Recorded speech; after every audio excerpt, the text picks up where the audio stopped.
Llegó una mujer con muchos moretones al centro de la mujer. Venía con labio rojo también. Recién le habían pegado. Y yo te diría que esa fue de las veces que me fui. Yo te diría que me quedé. Yo creo que una hora así pegado pensando cuál fue el motivo de esto.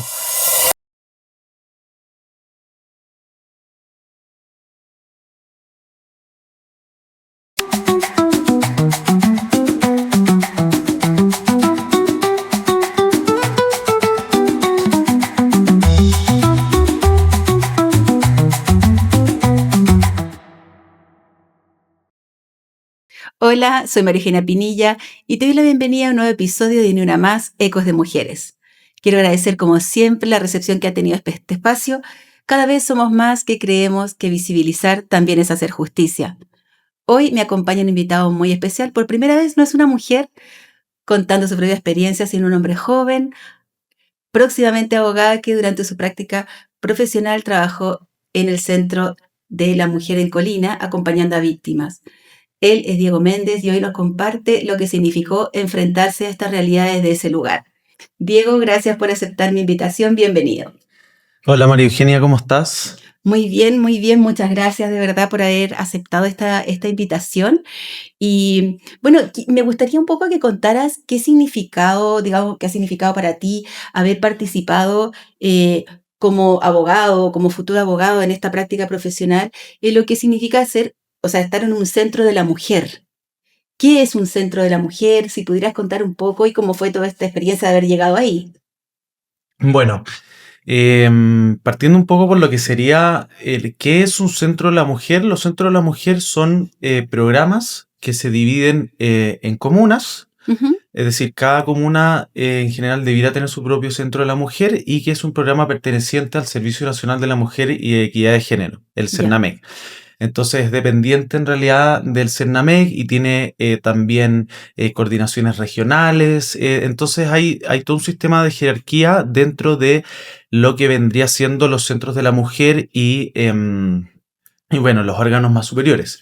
Entonces lo que hacen los centros de la Ujú. mujer es dividir su intervención en diversos programas. En el que trabajé yo tenía principalmente programa 2 y programa 3. ¿Ya? El programa 2 lo que hace es, em, el programa 2 lo que hace es trabajar junto con víctimas que se encuentran, actualmente sufriendo violencias de género Ya. o que quizás lo han sufrido de manera reciente.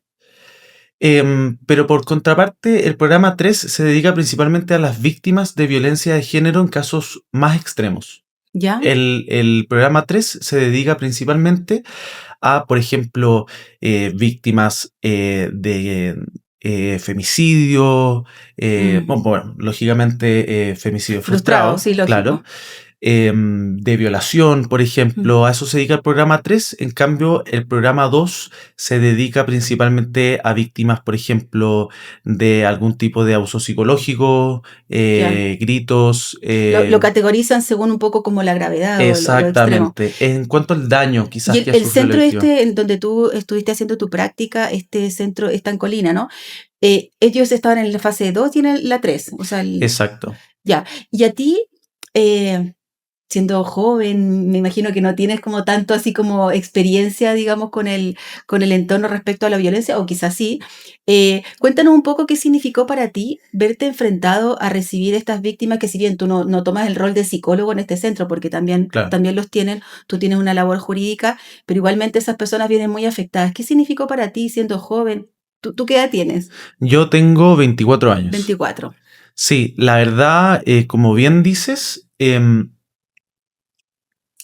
quizás cuando partí haciendo esta práctica no necesariamente tenía el mayor concepto, no necesariamente de la existencia de los eventos de violencia, pero yo creo que como mucha gente, quizás dentro del círculo que me muevo yo, no estaba tan al tanto de la regularidad y la constancia y la cantidad de víctimas de violencia de Mm. género que existen. Y Porque bastante transversal, de distintas edades. de todas las edades. O sea, a mí me tocó conversar con mujeres de menores de 18 no.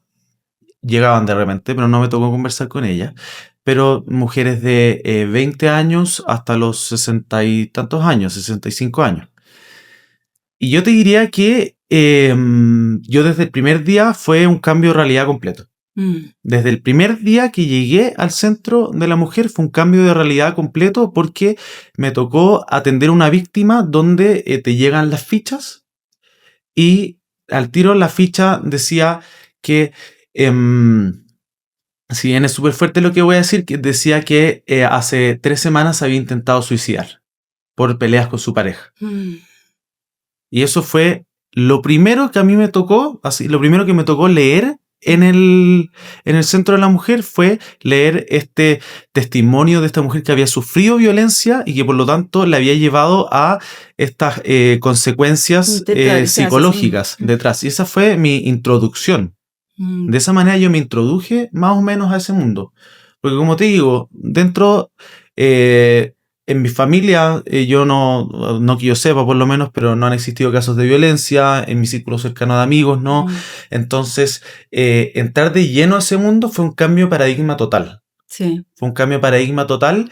Y quizá hay mucha violencia, como tú dices, que yo sepa, porque hay veces que en el entorno, no sé, de repente tus compañeras del colegio o alguna amiga de la universidad o de la vida, puede a lo mejor estar sufriendo algún tipo de violencia 100%. que está mucho más oculta, que seguramente la experiencia de haber compartido con víctimas, como decías, en las distintas fases, fase 2, que muchas veces está mucho más solapado. Entonces, es como estar más alerta también en tu mundo actual, como reincorporándote, es como un Diego antes y un Diego después. Exacto. Sí. Y cómo eso ha llegado como en tu mirada también hoy día, como que tienes otros ojos hoy día para escuchar de repente en tu entorno. De repente hay relaciones de pareja que tú ves y tú dices, esto no me cuadra o me suena a lo que quizás en algún minuto una de las víctimas te pudo haber compartido. 100%, 100% trabajar, por lo menos por el tiempo que estuve yo, trabajar en estos entornos todos los días te hace mirar tus relaciones y las relaciones que tienen los demás con otras personas de manera muy distinta. Claro. Muy distinta. Ya no se normalizan esas cosas. No se normalizan. Yo creo que yo encuentro que en nuestra sociedad actual igual se ha hecho un trabajo de repente de hacer más visibles los distintos tipos de violencia. Ya no es solamente que es la violencia de pegar o de solamente gritar, sino que de repente ciertos actos de violencia que pasan más desapercibidos, pero que igual pueden causar un gran impacto psicológico. ¿Cómo cuál, por ejemplo? Que a ti te haya llamado la atención. Mira, por ejemplo, unos casos de violencia que podrían pasar más desapercibidos son, muchos de los problemas tienen que ver con los hijos. Y muchas veces, cuando las parejas de repente, por ejemplo, se separan, a mí me tocó ver padres que ejercían violencia a través de sus hijos, no tratando mal a sus hijos, sino que, por ejemplo, el hecho de decir, tu mamá no te quiere. Tu mamá no te va a comprar este regalo porque no quiere. Muchas veces me tocó atender mujeres que durante el matrimonio no trabajaban y que después se separaron y que estaban buscando trabajo y estaban dificultadas. Entonces de repente, no sé, no le podían comprar el juguete al hijo. Y a eso lo ocupaban para decir... Claro. Por eso es lo que se llama hoy día la violencia vicaria. La violencia vicaria. Ejercerle violencia a la mujer, pero no en forma directa, sino a través de los hijos. Exactamente. No como un daño colateral, sino en forma directa a ellos para que la mamá sufra, se sienta incómoda. Exactamente. Sí. A mí me tocó incluso en un juicio que tuve, me tocó que la mujer con la que yo estaba representando, ella me decía, yo me llevaba increíble con estos 2 hijos que tengo, una hija y un hijo, y cuando partió este juicio por violencia intrafamiliar, su papá les dijo, mira, si es que tú testificas a favor de la mamá, yo voy a dejar de pagarte la universidad. Y los hijos terminaron testificando en favor del papá. ¿Ah, sí? Sí, Wow. ambos. Claro. ambos. Y ese yo te diría que es uno de los ejemplos más fuertes de violencia vicaria, el tornar a los hijos Sí. en contra de, em, de sus madres. Claro. Y bueno, en cuanto también el tema legislativo que ha ido como evolucionando, porque antiguamente incluso la violencia no agarraba, digamos, otras áreas como por ejemplo la violencia económica, que también es Ujú. algo que se ve bastante, pero claro, con las modificaciones, con esta ley nueva de la 2024, ya se empieza a tipificar y efectivamente existen estos indicios y cada día se va como innovando más en este ámbito también respecto a lo que son las pololas, que no son Claro. convivientes. Entonces, hoy día hay un sistema que protege bastante más a la mujer de lo que era antiguamente. También esa implementación de este tipo de centros es muy importante, que anteriormente no existían, no existían. Así que, y cuéntame un poco cuál es el procedimiento, por ejemplo, llega una mujer, porque también es importante la parte educativa en este espacio, desde tu experiencia, una mujer que hoy día no sabe qué hacer, está viviendo una situación, un infierno quizá en su casa y no sabe qué hacer. ¿Cuáles son los caminos? ¿Qué es lo que puede hacer? ¿Qué puertas puede tocar? Sí, muy buena pregunta y yo creo que es de las cosas más importantes para hablar porque, claro, nosotros cuando estaba trabajando ahí en el Centro de la Mujer nos tocó hacer un par de charlas, a mí personalmente me tocó hacer un par de charlas también con mujeres para explicarles este proceso.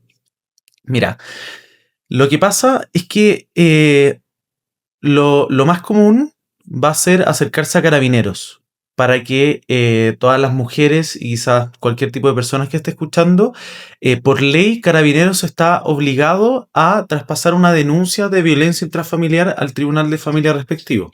Eso no es una opción del carabinero que esté tomando la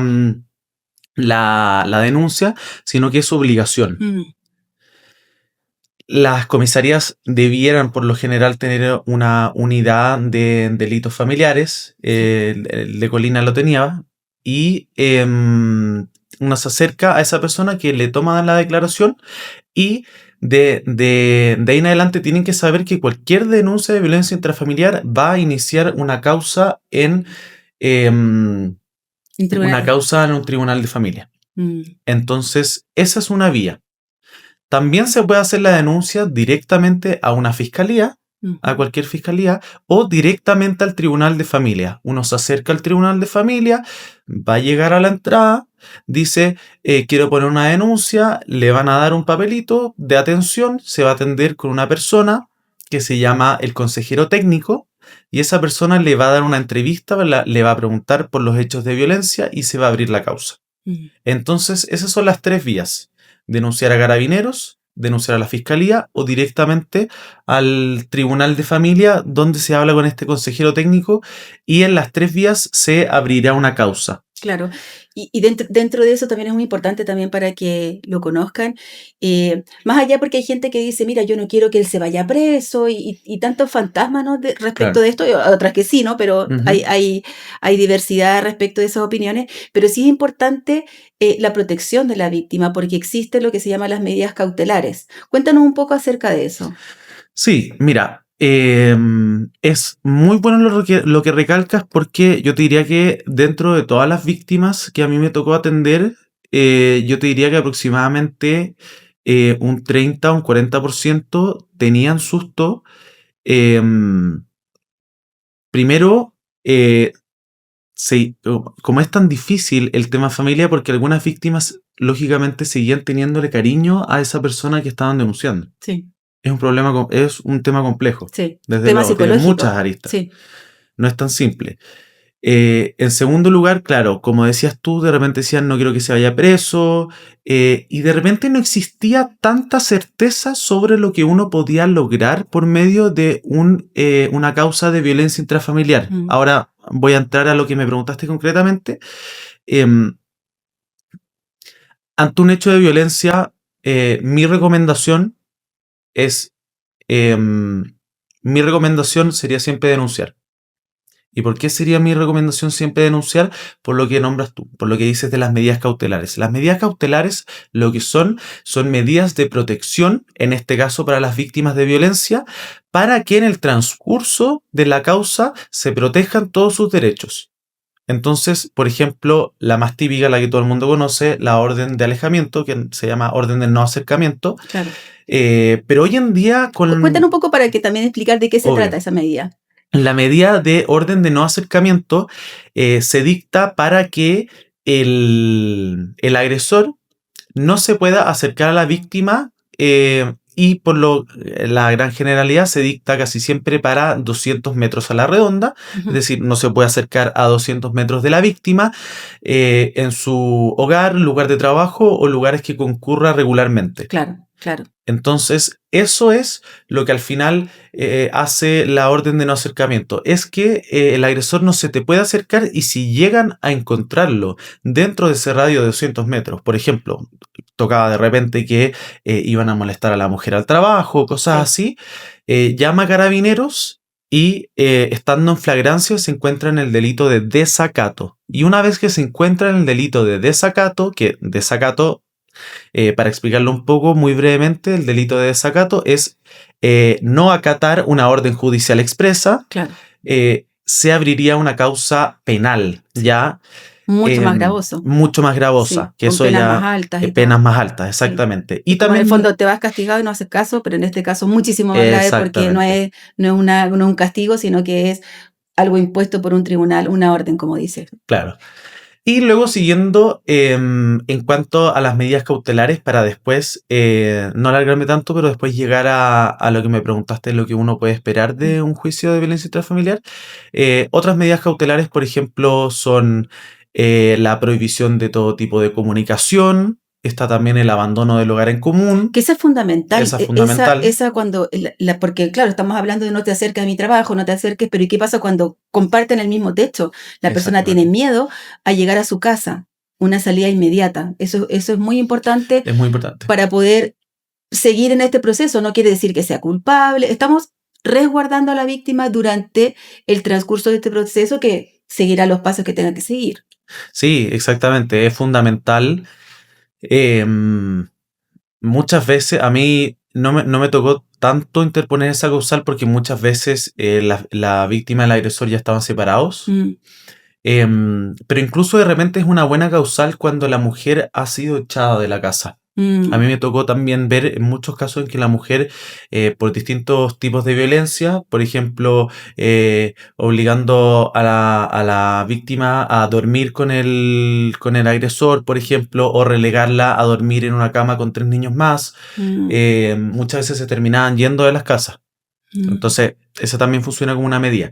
Claro. Y también una medida que quizás es menos conocida, menos relevante que las otras, pero de igual manera puede ayudar a las mujeres que estén sufriendo violencia, es el hecho de que te dan se anota tu número celular de manera preferente en el cuadrante de las comisarías.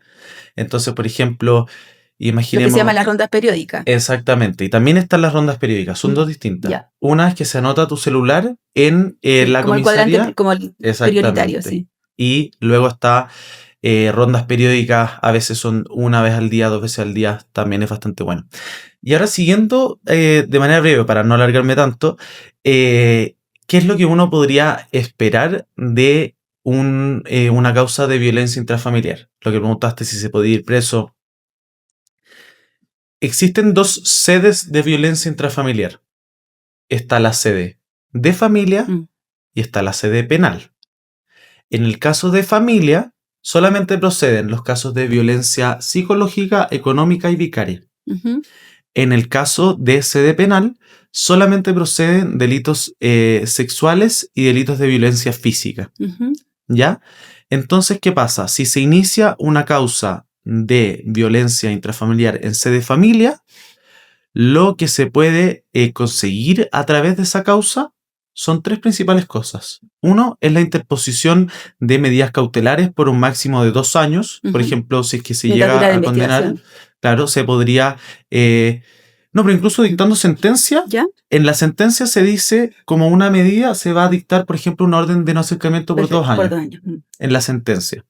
También inscribirlo al agresor en el registro nacional de agresores de violencia intrafamiliar, del registro civil. y una multa en beneficio fiscal. Esa multa no es para la Para víctima, la sino víctima. que Sí, es en beneficio fiscal. Eso solamente se puede lograr en un juicio de violencia intrafamiliar en sede familia, por esas causales que dijimos antes. Entonces, para cualquier víctima que de repente no quiera que se vaya preso, a veces las víctimas no querían eso porque necesitaban ayuda con los hijos. Como te digo, claro, es un problema complicado. Pero en sede familia no se puede ir a la cárcel. Eso claro. no se puede. En sede penal es otra cosa. En sede penal es solamente penas como, por ejemplo, cárcel o ayuda comunitaria. En penal hay Sí, depende, distintos porque tipos también hay de... suspensión condicional del Claro, procedimiento, hay distintas como aristas más procesales, ¿no? exactamente. Sin embargo, claro, hay un puente, como quien dijera, entre esta sede de familia que tú estabas marcando tan clara y la sede penal, que básicamente está relacionado con la habitualidad del delito, Exactamente. porque claro, si bien en sede de familia estaría lo que son la violencia psicológica, ¿qué pasa cuando esta es habitual? Ahí estaría como creándose este puente, a ver si lo puedes explicar un poquito. Sí, desde luego.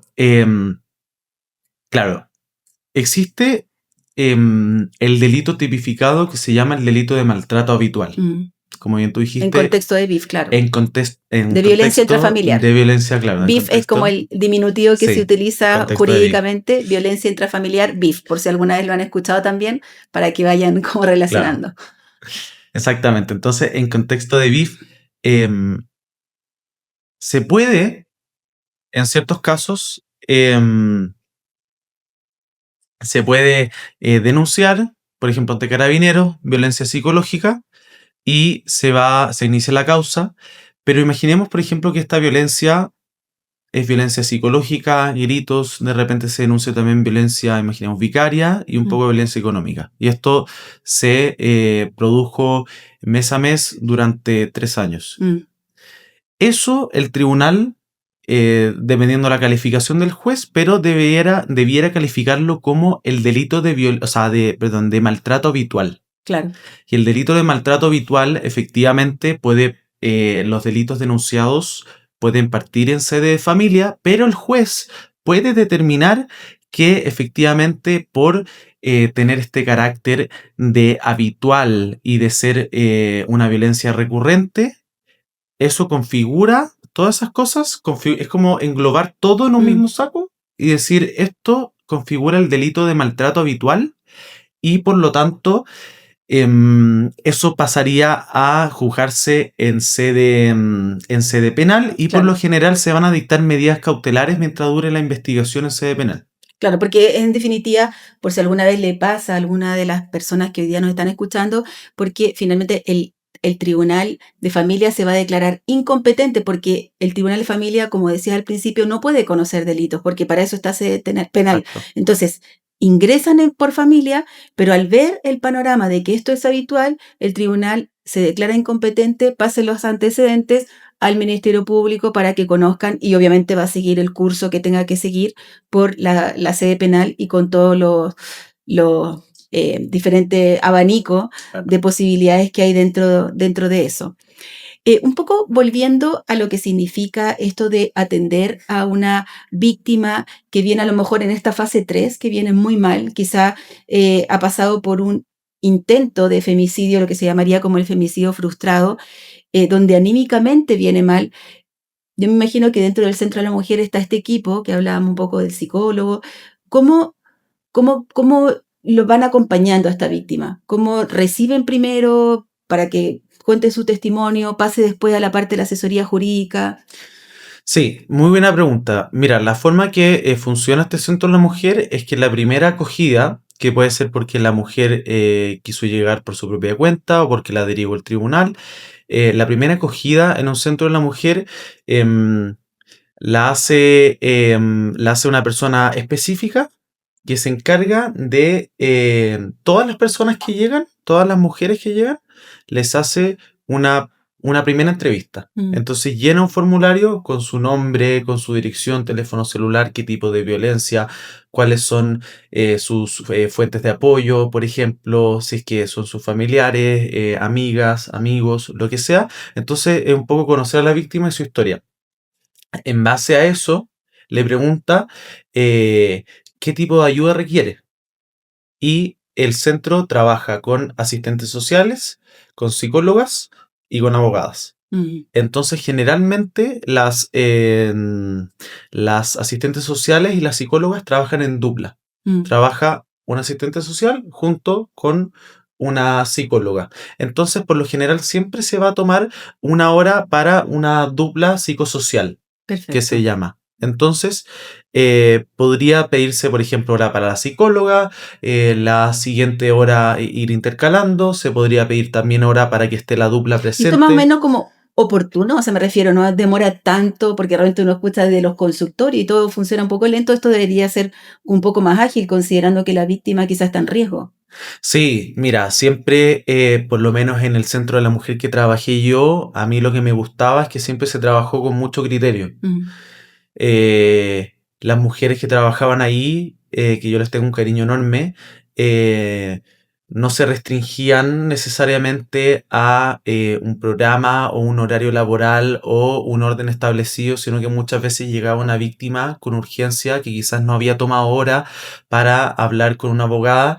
Sin Mm. embargo, como de repente estaba libre, la aconsejaba y de repente pasaba 40, 50 minutos hablando con la víctima. A mí también me pasó, yo también de repente conversé con víctimas que llegaban y víctimas que venían a pedir hora y que no sabían cómo hacerlo. Entonces, Claro, todo este proceso que te estoy preguntando ahora. exactamente, entonces existe, por lo menos en el centro que trabajé yo, existía mucho criterio. Mm. Bueno, es que claro, es un criterio que en realidad se traduce también en una empatía, porque finalmente, si bien tu rol ahí es de abogado, igual hay un Exacto. corazón, hay una humanidad hacia una persona que a lo mejor está llorando, está gritando por ayuda y prestarle oído, conocimiento, un poco de esa escucha tan necesaria en ese momento tan duro, ¿no? 100%, 100% yo te diría que, claro, como egresado de Derecho, no necesariamente de psicología o trabajo social, el trabajo que más difícil me tocó afrontar era efectivamente consolar a las víctimas que estaban desconsoladas, llorando. Mm, eh, Muchas veces, yo te diría que una gran porción de las mujeres, incluso que me tocó ir con ellas a una audiencia, mm, muchas se ponían a llorar en la audiencia. sí, De repente las contrapartes, lógicamente, tienen su propia argumentación, su propia forma de decir los hechos y las sí. mujeres muchas veces le causaba frustración, decían, no, pero eso no es verdad. Y yo le decía, tranquila, Sí, es la contraparte claro, porque hablando. jurídicamente uno está Jurídicamente, acostumbrado, pero en realidad hay una persona detrás de eso que no entiende esta exactamente, forma de comunicación de alguna manera más fría, más como punzante, ¿no? De repente entre las 100%. contrapartes, entonces es muy duro porque es un tema muy sensible, muy doloroso. Y volviendo un poco a esta mujer que llega a ese lugar, ¿qué pasa, por ejemplo, cuando una mujer no tiene a dónde llegar? Como, no sé, quizá pensando en una casa de acogida, si existe esa posibilidad, ustedes conectan. ¿Qué pasa con esa mujer ahí que llega? Sí, desde luego, como te digo, todo funciona en base a criterio, pero sí los centros de la mujer siempre están conectados con casas de acogida, con mujeres que de repente imaginemos, acaba de sufrir violencia súper fuerte por parte de su pareja, alguien de la familia, no tiene dónde llegar, está quizás herida, cansada. Existen casas de acogida con las que el centro de la mujer se conecta para que sea de manera instantánea. Mm, A mí me tocó eso es muy importante. presenciar uno de los casos más fuertes de ello. Fue este año en enero que llegó una mujer con muchos moretones al centro de la mujer, venía con labio rojo también, recién le Mm, habían pegado en su casa. Y llegó con una mochila, tuvo esta primera acogida que te digo de emergencia y un grupo de 3 mujeres del centro se dedicaron más o menos ese día a dejar otras labores quizás, ya concentrarse en atender a esta víctima, estuvieron con ella en el centro de la mujer, coordinaron con casas de acogida, mm. em, que claro, el centro de la mujer es el que está llamado a hacer esa conexión porque lo ideal no es que todo el mundo sepa dónde están. Mm, ¿me entiendes? sí, La idea es que sean secretas, resguardado. exacto, que estén resguardadas. Y ellas estuvieron finalmente hasta que se liberó un espacio, hasta que pudieron dejarlas, se quedaron hasta las 2:30 de la mañana al día siguiente. Se Mm. quedaron con ella. Pero eso, mira, habla muy bien del centro. Yo creo que por eso también refleja tu cariño que le tienes a cada una de esas mujeres que trabajaban ahí, porque ese ponerle el corazón más allá de un trabajo, como de lunes a viernes, como quien dijera, no, porque hay personas detrás, seres humanos como nosotros, que lo están Exacto. pasando mal y tienen la posibilidad hoy día de tenerla al frente y poderla ayudar en forma inmediata. Como dices tú, hay un tema de horario, a lo mejor tendrá que dormir más tarde, pero sí o sí poder ayudarla, porque esa persona tal vez si vuelve a su casa no sale viva. Es así de grave. Es así de grave. Es así de grave y la verdad es que em, yo tendría la esperanza de que todos los centros de la mujer trabajaran de esa manera. Mm, Yo creo que cuando uno se compromete a trabajar en un centro de acogida, o sea, perdón, no de acogida, de la de mujer. esta asistencia a víctimas de violencia intrafamiliar, eh, yo creo que es una responsabilidad de repente que uno debería asumir al hacerlo. Y en mi caso, yo sentí que las mujeres que trabajaban en el centro lo asumían completamente. Bueno, y hay una curiosidad un poco en tu relato que dice relación con el hecho de tú ser el único hombre, como me habías comentado, porque de hecho lo decían estas mujeres que trabajaban ahí y en realidad la vida de alguna manera te puso ahí siendo la primera vez que un Exactamente. hombre está en ese centro. ¿Qué significa para ti? Para ti haber desempeñado ese desafío también. Claro. Bueno, al principio la verdad fue bastante intimidante. Mm, Al principio fue bastante intimidante en el sentido de yo tenía miedo por ser un centro asistencial solamente para mujeres. Yo tenía miedo de repente que, por ejemplo, dijeran no sentirse tan cómodas conmigo, no necesariamente las que trabajaban en el centro, sino sí, que las víctimas. principalmente las Mm, víctimas. Entonces yo tenía miedo de que no se sintieran cómodas conmigo. Quizás yo pasé por estos raciocinios en mi cabeza diciendo quizás no encajo aquí. Entonces em, yo llegué con esta meta de eh, encontrarme cómodo sintiéndome incómodo. ujú, ¿Y eso en qué lo digo? Lo digo en el sentido de... em, yo siendo el primer hombre en trabajar en un centro de la mujer, a mí me gustaba mucho esa idea de romper esa barrera. mm, Me gustaba mucho esa idea de, sí, sabes que nadie lo ha hecho, yo no sé por qué nadie lo ha hecho, quizás por las mismas razones que quizás me intimidaban a mí, mm, otros hombres no lo habían hecho antes, pero a mí me gustó mucho esa oportunidad de, yo sentí que era un llamado más allá de solamente cumplir con un requisito para sacar el título. sí. Por esa razón, yo principalmente quise hacer la práctica antes que estudiar para el examen de grado, porque yo quería poder concentrarme solamente en la práctica. Mm, Yo quería poder trabajar en serio. mm, Porque hoy en día mucha gente que está en la práctica no tiene el horario que tenía yo, que no es un horario tan extensivo, y otras personas que hacen la práctica tienen la mitad del horario y al mismo tiempo trabajan en otros trabajos. y Eh, tú querías yo enfocarte quería en enfocarme cuerpo en y esto, alma. en cuerpo y alma, quería Sí. enfocarme en esto y poder cumplir esta labor y la verdad, em, al principio fue muy difícil, no desde un punto de vista de, no desde un punto de vista académico, sino que desde un punto de vista emocional. Como te Mm, digo, este primer día yo sentí, de las pocas veces en mi vida que he sentido así, dolor de guata. mm, Dolor de guata, quizás ese shock del primer día. Y con el tiempo, bueno, el equipo de trabajo era increíble y me enseñaron a ver quizás esta violencia con otros ojos, porque uno trabajando en ese centro tiene que tener un lado sensible y un lado pragmático. mm, Y eso es lo difícil, congeniar ese lado sensible con ese lado pragmático. claro, claro. Y tú, bueno, hablando como de tu visión de siendo un hombre joven, de 24, que también hay otros hombres como tú, que a lo mejor no tienen esta vinculación quizá con la violencia, ¿qué les dirías a ellos también quizá para sensibilizar sobre este tema? Porque ellos tendrán hermanas, mamás, tías, amigas. Sí, sí, me encanta esta pregunta porque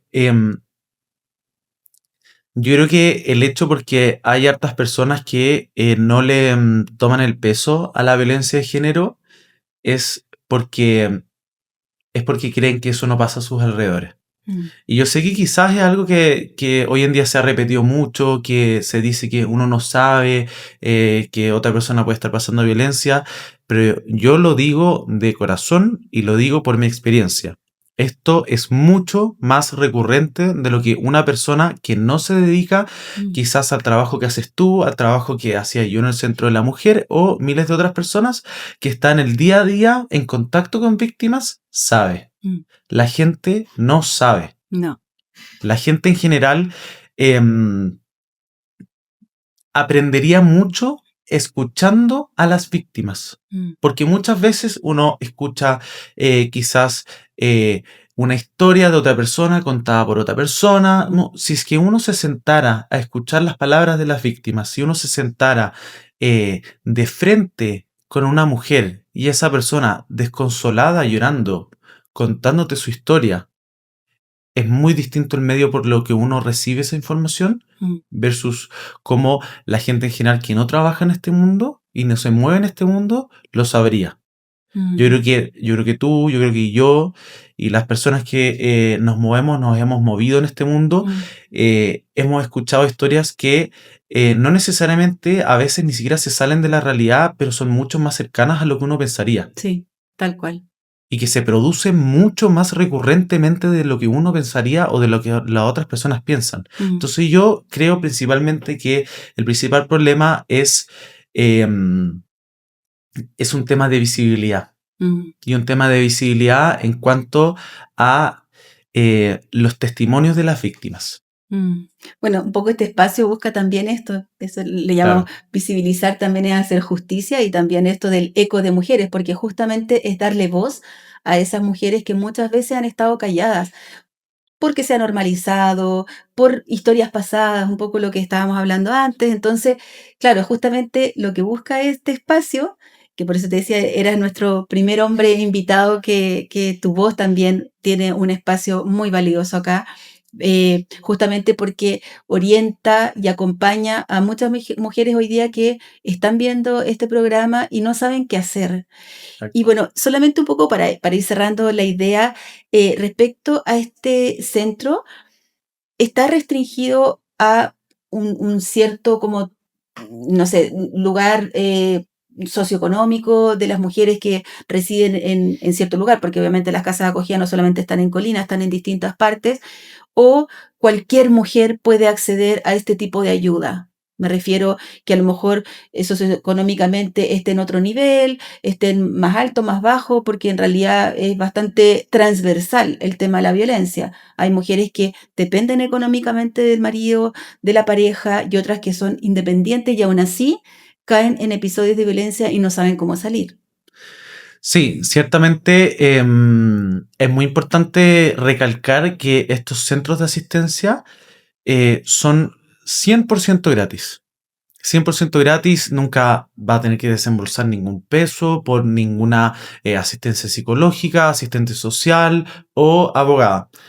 Nunca, ningún tipo de la remuneración que les llega son simplemente del Estado, esta es una institución pública, entonces nunca van a tener que pagar ningún peso e incluso si es que se inicia una causa y las representa el Centro de la Mujer, por ejemplo, hablando del tema legal, Claro, por el hecho de ser representadas por el Centro de la Mujer, no van a tener que pagar ningún peso en la causa. claro, La por causa va a asesoría salir ni psicológica, ni jurídica, nada. nada. Entonces, por medio de un Centro de la Mujer puede tener esta asesoría psicológica, esta asesoría social también, y esta asesoría legal y representación en audiencia.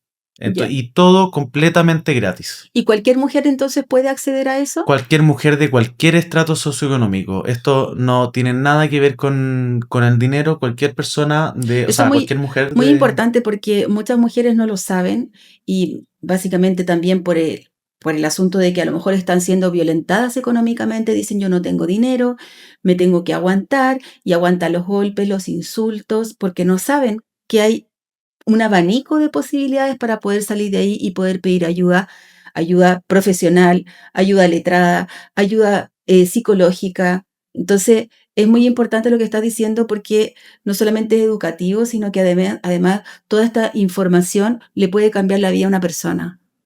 Sí, esta información le puede cambiar la vida a una persona porque a mí durante mi experiencia, de hecho, me llegaron muchas mujeres que sí tenían plata para pagar a un abogado. Pero el tema muy importante también del trabajo que se hace en el centro, en los centros de la mujer en general, es el trabajo con perspectiva de género. Mm. No siempre cuando uno llega donde un abogado necesariamente va a tomar el caso con la perspectiva de género que se requiere para poder acatar este tipo de casos. ¿A qué te refieres con la perspectiva de género? Con perspectiva de género me refiero a lo que yo te decía con investigar cómo se desenvuelve este tipo de violencia en Mm, una relación. Entonces, perspectiva de género sería entender el problema desde la perspectiva de una mujer. mm. Entonces, por ejemplo, en este caso desde la perspectiva de la víctima sería trabajar, por ejemplo, con problemas que uno generalmente puede no sufrir en su vida o que pueden no afectarle de la misma manera que le podría afectar a una víctima. Mm. Podría haber gente quizás que, no sé, por ejemplo, eh, no le afectaría tanto el tema de los hijos, imaginemos. Y eso, por ejemplo, una persona que no le afecta tanto el tema de los hijos podría no entender, si es que no trabaja con perspectiva de Claro, género, el hecho que para esa mujer para sí, esa mujer sí es realmente relevante. Imaginemos, especialmente una persona, imagínate un abogado que no tiene hijos claro. y que no entiende quizás las implicancias. Entonces, perspectiva de género significa ponerse en los zapatos de esa mujer y entenderlo Claro, desde y esa no solamente perspectiva. no tener los hijos, porque en el fondo es desarrollar esa Claro, sensibilidad a través de la información, de este conocimiento, de tener cara a cara a una persona que te está mirando a los ojos con la verdad, llorando y con el corazón abierto. exactamente. Porque, claro, uno puede decir, bueno, hay personas que a lo mejor han abusado del sistema, también es cierto, hay personas que han utilizado de mala manera el sistema, pero así como tú dices, mirar cara a cara a una víctima, teniendo los antecedentes ahí mismo, es muy fuerte. Y indudable, digamos, la credibilidad del relato de la víctima, teniéndola justamente así frente a los Exactamente. ojos. No se trata como de estar aprovechando el sistema, ni mucho menos. Y respecto ¿alguno de estos casos que te haya marcado de tal manera que tú te hayas ido a tu casa como con el corazón así como apretado? Bueno, yo diría que hubieron varios casos en los que sí me fui con el corazón apretado. Em, Quizás para nombrar uno, desde luego no voy a decir nombres, pero me tocó una audiencia vivirla en febrero. No, o sea, la recuerdo como si fuera ayer. Y era una audiencia online y resulta que estábamos en la etapa de juicio. Etapa de juicio es cuando se muestra la prueba. Es cuando la prueba que uno dijo que iba a mostrar en la etapa de juicio se muestra. Se muestran los videos que uno tenía, los audios, los papeles, todo. Y resulta que la contraparte había dicho que iba a mostrar una copia de una demanda de una causa anterior. Y estaban mostrando la copia de la demanda. Sin embargo, dentro de esa copia de la demanda se incluía un link a un video. Ujú. Porque la demanda había incluido un video. Y esto era alegando que la víctima que estaba representando yo también ejercía violencia en contra del marido.